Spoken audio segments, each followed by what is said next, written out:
James Gunn has teased Superman in his Action Comics costume.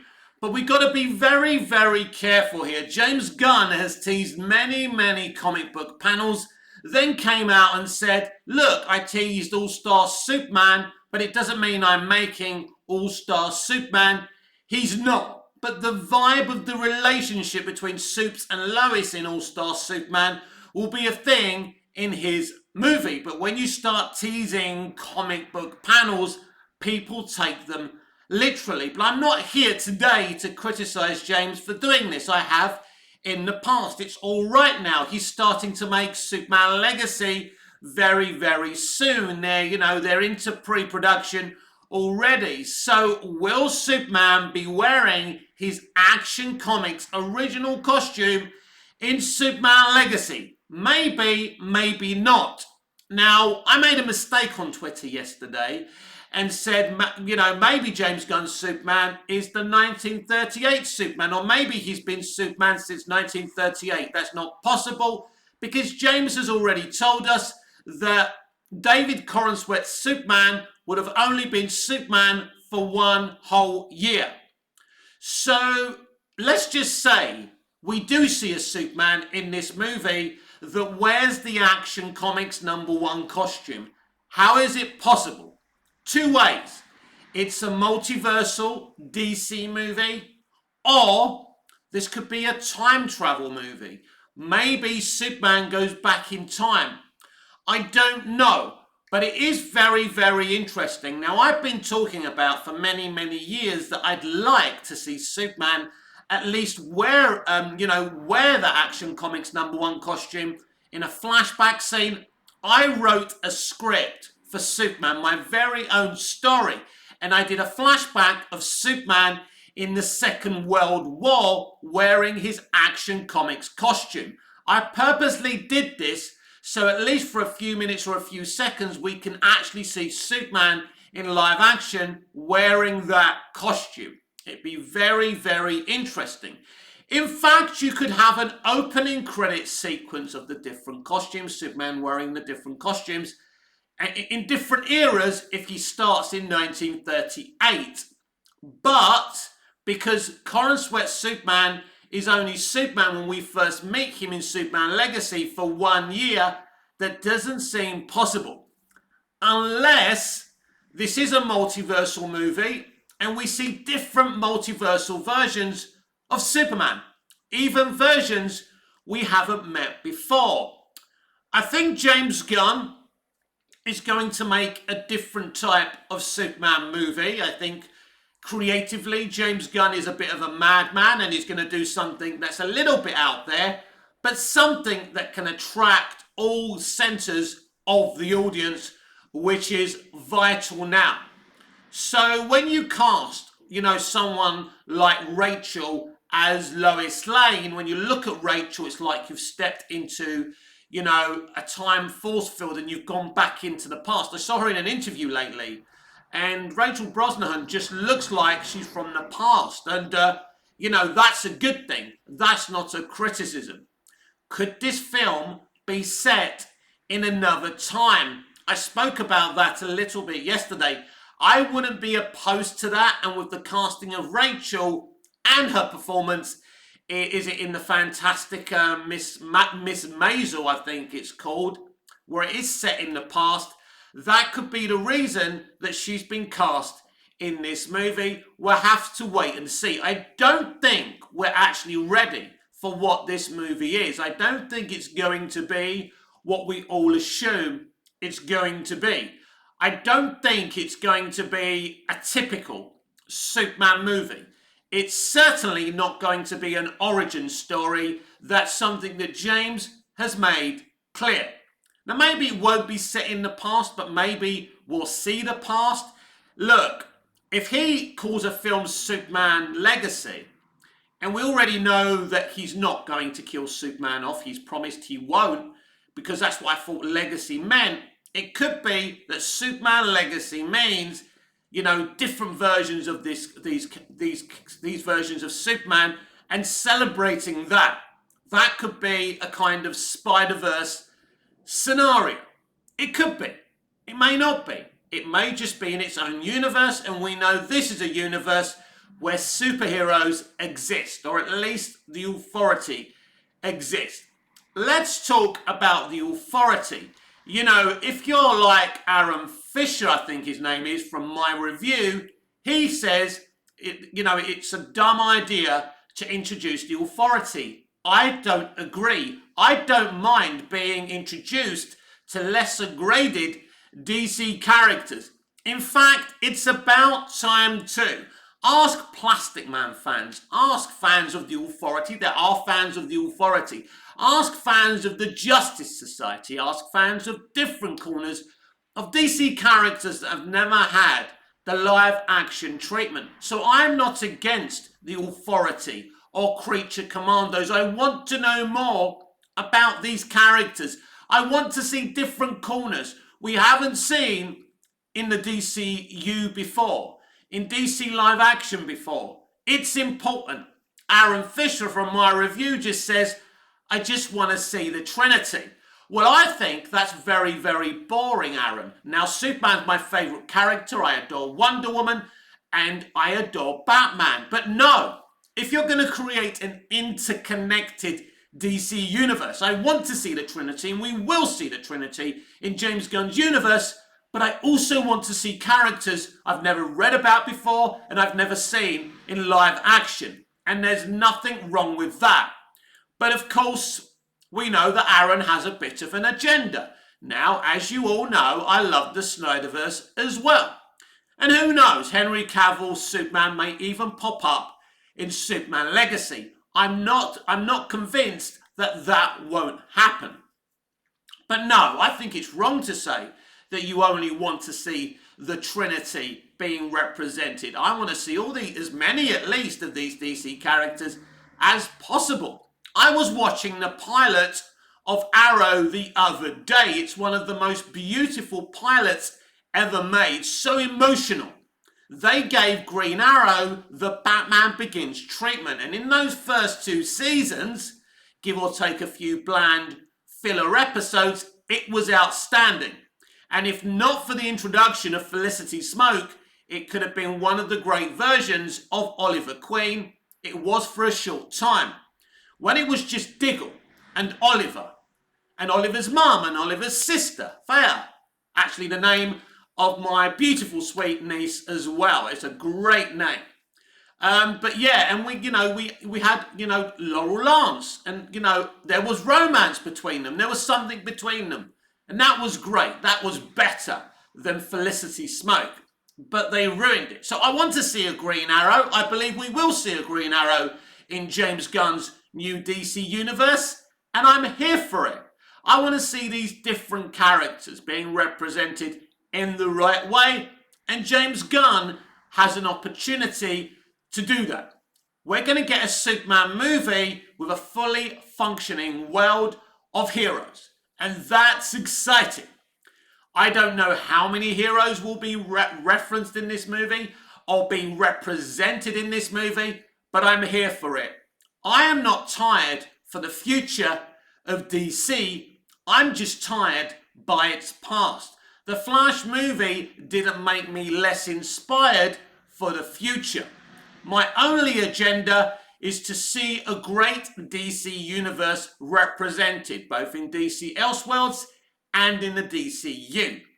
I love the Donnerverse, I love the Snyderverse, I kind of enjoyed the Schumacherverse and the Burtonverse, and certainly the Nolanverse, and I was obsessed with Smallville. Smallville was my fucking oxygen while that show was active. Beautiful show. Superman and Lois, one of the best live action adaptations of Superman of all time. That finale won't leave my head. Amazing. Amazing. Todd Helbing is a genius. He set up the first 2 seasons of The Flash. He did a great job, and he's done a great job with Superman. Best decision ever to separate him from Arrowverse. So, not all of DC's past should be forgotten or should be embarrassed or is a reason to go off at DC and WB. We're very, very DC weary because of all these movies that have failed, all these movies that haven't done a good enough job. at representing the DC universe. Now let's go back to the ending of the Flash movie and the post-credits scene. Barry is in another DC universe, not the DCEU, at the end. The drunk Aquaman we see in the post-credits scene is not our Arthur Curry from the DCEU, but a variant. That is my understanding. So George Clooney's Batman is either the George Clooney's Batman from Batman and Robin, or he's another variant. Now it's very, very interesting. Did Barry remain in that Earth once, once he's with, when he's with the drunk Aquaman? Are they still there? Is he still in the Clooney universe? Or has he gone back to his own universe, which would say that drunk Aquaman is our Aquaman? Who knows? Or maybe he's yet in another timeline, in another universe from the multiverse. Who knows? It wasn't detailed. It wasn't really explained properly. James Gunn did that on purpose. We still haven't seen James Gunn's brand new DC universe. But as we get closer to Waller and the Authority and Creature Commandos, Gunn will explain things more deeper, and that's very exciting. Smash the like button if you're excited for James Gunn's DC future, but you love Zack Snyder's universe as well. Guess what? You can do both. I know there's a lot of problems in Hollywood right now. They're not making the kind of content, not just with DC and in DC, but in a lot of things. They're making a lot of big mistakes. They're so politically authoritarian, it's off-putting. And I believe in political neutrality when it comes to entertainment, because I'm a political neutral dude, because I don't believe in the system, so I don't pump for one side or the other. They're both full of shit. Hollywood needs to rebuild. And rebuilding a brand new DC cinematic universe is just the beginning. It's amazing to see how redundant the MCU, the Marvel Cinematic Universe, has become. And it's a great opportunity for DC to create something special from someone who used to be involved in Marvel when it was great. Excuse me. In fact, Guardians of the Galaxy Volume 3 made a hell of a lot of money. In fact, the Marvel movie hasn't made so much money in quite some time. So it's clear that there is some trust within James Gunn when he does his films. And I believe there will be enough belief in James Gunn as a creative, not necessarily as a man, to bring people in and get them interested. He knows he has to make this work. There's even rumours that Peter Safran will step down from his position in 2024 and take the blame for all the DC failures. I don't know about that. It's not coming from a great source. I can't remember what source that was from. It's probably bullshit. And, at the end of the day, you don't need anyone to take the blame for that. It's Walter Hamada's fault. He's gone. So I don't believe that, but we'll wait and see. Maybe Kevin Feige replaces Peter Safran as co-CEO of the business side and the corporate side of DC Studios. No? You don't think that's possible? I do. How would you feel about that? Of course, I would be very, very mixed, but I told you a long time ago that Kevin Feige will not end this year as president of Marvel Studios. I believe he'll be gone. I believe it's his destiny to come and work at DC. His mentor, Richard Donner, the man who trained him, wanted him to work at DC, and it didn't happen. So it's interesting. Very, very interesting. So look out for that situation. I believe there's a lot of people from Marvel Studios, from when it used to be good, that will be coming over to DC Studios. This is DC's time to shine, and I'm very, very excited about that. Because, you know what? I think there is a potential to do something amazing here and make a really, really good Superman movie and make a great interconnected DC universe. It's a huge challenge because these interconnected universes are not exactly in the peak condition right now with what's happened to the MCU and the DCEU, but that was never a successful situation anyway, right? But if you do it properly, you can make it a trend again. And this would be very exciting for all DC fans. There's a lot of DC fans, the ones who are not on Twitter, the ones who don't have YouTube channels, that are extremely excited and motivated for what James Gunn is doing. And I think it's very important for someone like me to represent the silent majority. The Snyderverse fandom have got a mouth. The people defending the Hamadaverse have got a mouth. The people who don't have a mouth are the people who are excited for the future, the ones who buy the comic books. I want to represent them as well. It's only fair. There's a lot of excitement about Superman Legacy, especially now that they've cast Superman, Clark Kent, and Lois Lane. And as I say, I'm very excited and happy with the castings so far. So, a racist was attacking Jeffrey Wright on Twitter, saying that he shouldn't have played Jim Gordon because he's a black man. Now, Jeffrey Wright can be very triggering with his political opinions, but he has every right on his personal Twitter to post his opinions. I've already spoken about how aggressively and overtly political Hollywood are.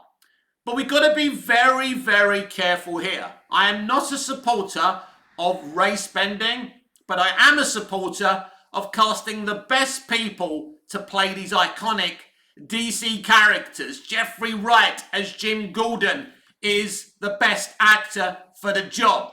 Larry Fishburne, Lawrence Fishburne to you, was the best man to play Perry White. You wouldn't have got any better. I wouldn't swap the interactions between Amy Adams and Larry Fishburne as Lois and Perry for anything. In Man of Steel, it was classic Perry and Lois. They got it. They understand Superman. Yes, David S. Goyer has written comics before. David S. Goyer does understand Superman. But they all decided to put Superman in a realistic kind of world. And you know what? As I say, we've got to be careful here that we don't end up being exactly what Hollywood and mainstream entertainment media say we are. Blatant racist. Because if you're against Jeffrey Wright playing Jim Gordon or Larry Fishburne playing Perry White, then maybe you are being slightly racist. I'm not going to come out and say you're racist. I mean, it's subjective, right? Movies are subjective. Who plays who is subjective to a consumer's, a film goer's opinion. I get that. But you can't say that Wright wasn't a great Jim Gordon or Larry Fishburne wasn't a great Perry White. There's a difference between saying, right, we must cast a black person or a brown person or an Asian person as a previously white character, and doing that purposely for political authoritarian reasons. And there's a difference between saying, fucking hell, we must get Jeffrey Wright in this role. We must get Larry Fishburne in this role. They're two of the best actors of their generations. Larry Fishburne was Morpheus. Who wouldn't want fucking Morpheus in a Superman movie?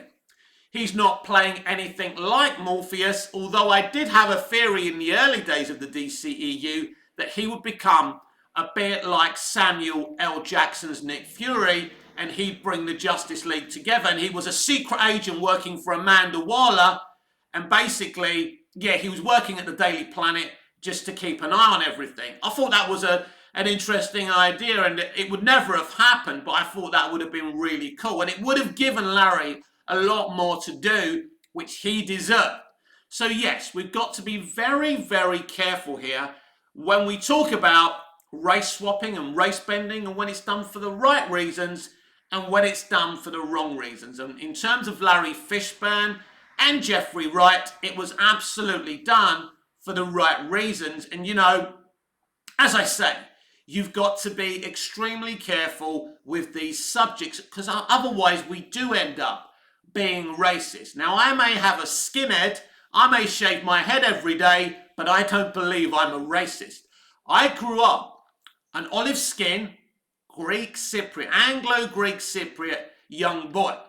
I was racially abused for this reason. I was called a P-A-K-I, a very racial term. It was meant in racial terms. It was hard to go to school. There's some times where I used to wish I was like white, proper white. Why can't I be white so people don't racially abuse me? I remember that. So I did experience racism.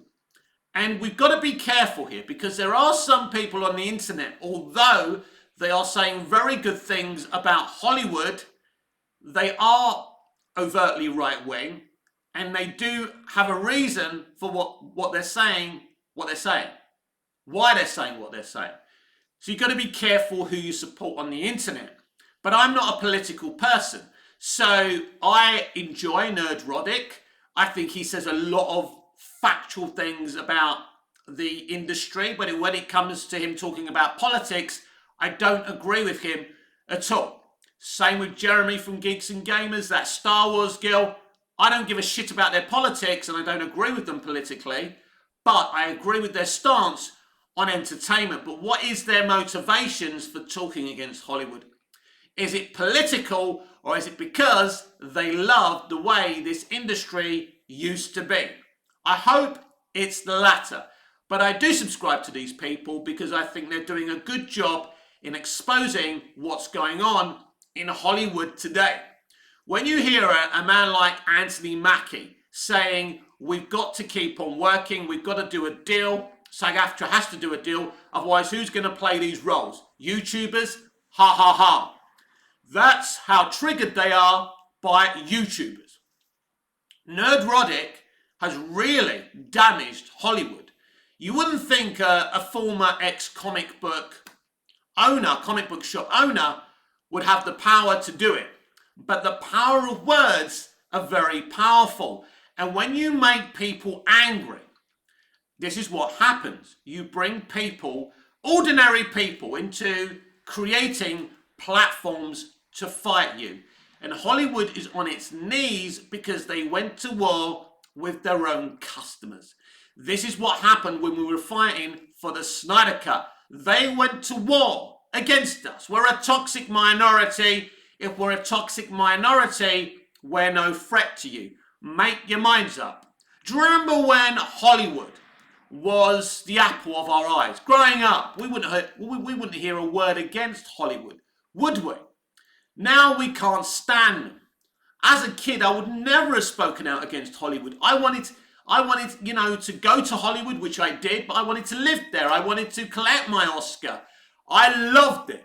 It was, my dream to be part of that system. I looked up to those people. I don't anymore. There's some good people there that I still look up to. Quentin Tarantino is a man I absolutely look up to. What a great guy. And he hasn't changed a day since he made his first movie. The man oozes love for the industry and for the art form, and it's very rare today. And he doesn't bore on about his politics. He goes on about his art, and that is the way it should be. If I may, because we've done our DC chat for today, got about 6 minutes left because I like to do a nice long 30-minute video. Let's talk about Indiana Jones and the Dial of Destiny. I will not see this film. I refuse to see this film. So I can't sit here and tell you it's bad, good, or indifferent. But I know the intentions of this movie. They've employed an activist, a feminist, to play the co-lead or the lead of this movie alongside an 80-year-old Harrison Ford. The clips I've seen of Harrison, he's amazing. For an 80-year-old dude, he's amazing in the movie from what I can see. As I say, I refuse to go and see this movie. But instead of doing a woke feminist movie where the female basically keeps on getting one up on the 80-year-old hero we've looked up to, all of our lives, imagine this movie. How about in this movie, it's Short Round and Indy reunited after all these years, and they have an adventure together. Maybe we bring back Karen Allen. Maybe she didn't get a divorce from Indy. I haven't seen the movie, but I hear that's what happened because their son, is it Mutt Lang or whatever it is, played by you-know-who, him who mustn't be named, they actually killed the character off. So what, in this movie, if it's an older Short Round, Karen Allen's Marion, and Indy in a brand new adventure? Maybe Short Round has issues with Indy. You know, what happened to Short Round after Indiana Jones and the Temple of Doom?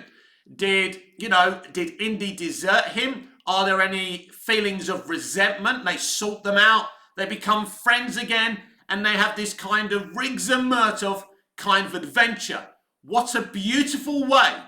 What a beautiful bookend for the Indiana Jones, franchise. I know a lot of people don't like Crystal Skull. I think it's the reasons for hating Crystal Skull are so dumb.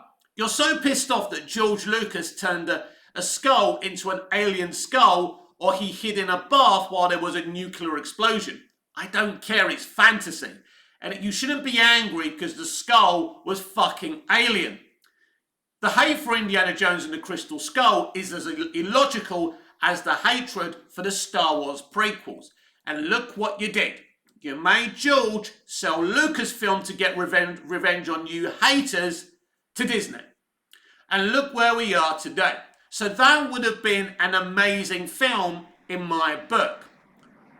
Short Round and Indy together again. Is it the best of ideas to have an 80-year-old Harrison Ford in another movie? No. They probably should have left it the fuck alone. The movie's opened up to 60 million, 130 million worldwide. I think that's slightly better than the Flash movie. Now, it may even be a lot better than the Flash movie. But they're saying this movie may not even pick up 300 million. Which is insane. I mean, that is insane. The box office has taken one hell of a beating this year. They're trying to blame you and me, the consumer, as they did when we didn't turn up for Bros, a gay romantic comedy, a film that not even gay people turned up to watch. Did the star have a go at the gay people? No, he called straight people homophobic for not watching it. Just remember, not many gay people, the gay people in my life, certainly had no interest in watching that movie. One look at the trailer and they just fucking laughed. They keep on loving to blame the customer. The Flash movie, Indiana Jones and the Dial of Destiny, have flopped because they're not good movies. I really feel bad for Michael Keaton.